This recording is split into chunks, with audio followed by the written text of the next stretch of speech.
ಸುರಿಯುತ್ತಿರುವ ಅಬ್ಬರದ ಮಳೆಯಿಂದಾಗಿ ತೋಟಗಳಿಗೆ ನೀರು ನುಗ್ಗಿರುವ ಘಟನೆ ನಡೆದಿದೆ. ಈ ಹಿನ್ನೆಲೆಯಲ್ಲಿ ರಸ್ತೆ ಸಂಪರ್ಕ ಕೂಡ ಕಡಿತಗೊಂಡಿದೆ.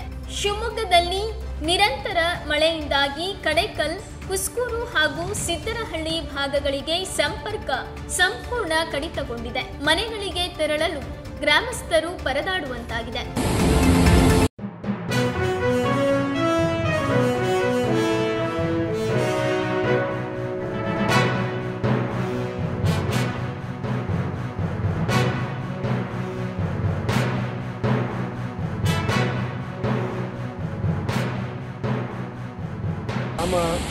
ಕೊರಳೆ ಗ್ರಾಮ ಅಂತ ಇಲ್ಲಿ ಗದ್ದೆ ಕುಯ್ಯಕ್ಕೆ ಅಂತ ಬಂದಿರೋ ಗದ್ದೆ ಸತತ ಪೂರ್ತಿ ಮುಳುಗಡೆ ಆಗಿದೆ.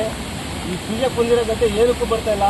ಆ ಕಡೆ ನೋಡಿದ್ರೆ ಬಿದ್ರ ಮೇಲೆ ಎಲ್ಲ ಬಿದ್ದು ಅಡಿಕೆ ಮರ 100-200 ಅಡಿಕೆ ಮರಗಳು ಹೊಂಟೋದ್ವು. ಇಲ್ಲಿ ಮಿಷಿನ್ ಮನೆ ಎಲ್ಲ ಪೂರ್ತಿ ಮುಳುಕಿ ಒಂದು 10 ಮೋಟ್ರು ಮುಳುಕೋಗಿದೆ. ಮೇಲ್ಗಡೆ ನೂರಾರು ಮೋಟ್ರುಗಳು ಮುಳುಕಿ ಕೆರೆ ಎಲ್ಲ ಕಟ್ಟೆ ಎಲ್ಲ ತುಂಬಿ ಸತತವಾಗಿ ನೀರು ಹರಿತಾ ಇದೆ.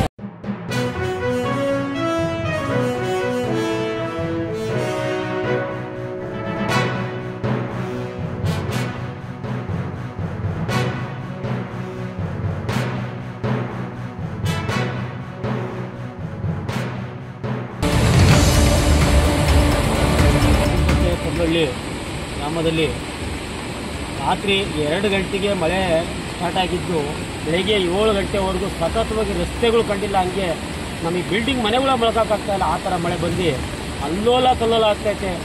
ಸುಮಾರು ನಮ್ಮ ತಂದೆಯರಿಗೆ 85 ವರ್ಷ 90 ವರ್ಷ ಅವರು ಕೂಡ ಈ ಮಳೆಗಾಲನ ನೋಡಿಲ್ಲ. ಆ ಥರ ಒಂದು ಇತಿಹಾಸದ ಮಾತಾಗೈತೆ. ತುಂಬ ಬೆಳೆ ಹಾನಿ ಅಂದರೆ 25 ವರ್ಷದ 30 ವರ್ಷದ ಅಡಿಕೆ ಮರಗಳು ಆ ನೀರಿನ ರಭಸಕ್ಕೆ ನಾವು ವಿಡಿಯೋ ಮಾಡಿದ್ದೀವಿ. ಆ ನೀರಿನ ರಭಸಕ್ಕೆ ಮುರ್ಕಂಡು ಹಂಗೆ ಬೀಳ್ತದೆ. ಆ ಮಟ್ಟಕ್ಕೆ ನೀರು ಬರ್ತಾ ಇದೆ. ಇದಕ್ಕೆ ಸರ್ಕಾರ ಗಮನ ಇಟ್ಕೊಂಡು ಸರ್ಕಾರ ಇದಕ್ಕೆ ಸೂಕ್ತವಾದ ಪರಿಹಾರ ಕೊಟ್ಟು ನಮ್ಮ ರೈತರನ್ನ ಬದುಕಬೇಕು ಅಂತೇಳಿ ಸರ್ಕಾರಕ್ಕೆ ಮನವಿ ಮಾಡ್ತೀವಿ. ಜೊತೆಗೆ ಪ್ರಕೃತಿಗೆ ಯಾರೂ ದೊಡ್ಡವರಲ್ಲ. ಪ್ರಕೃತಿನ ಈ ಮಟ್ಟಕ್ಕೆ ವಿಕೋಪ ಆದರೆ ತುಂಬ ಕಷ್ಟ ಆಗುತ್ತೆ. ಎಲ್ಲರೂ ದೇವರಲ್ಲಿ ಪ್ರಾರ್ಥನೆ ಮಾಡ್ಕೊಳ್ಳೋಣ. ಈ ಮಟ್ಟಕ್ಕೆ ಪ್ರಕೃತಿ ವಿಕೋಪ ಆಗಬಾರ್ದು ಅಂತ ದೇವರಲ್ಲಿ ಪ್ರಾರ್ಥನೆ ಮಾಡ್ಕೊಳ್ಳೋಣ ಅಂತ ಹೇಳ್ತಾ ಕಾರ್ಯಕರ್ತ ಕೊರಳಿ ಗ್ರಾಮದ ಪರವಾಗಿ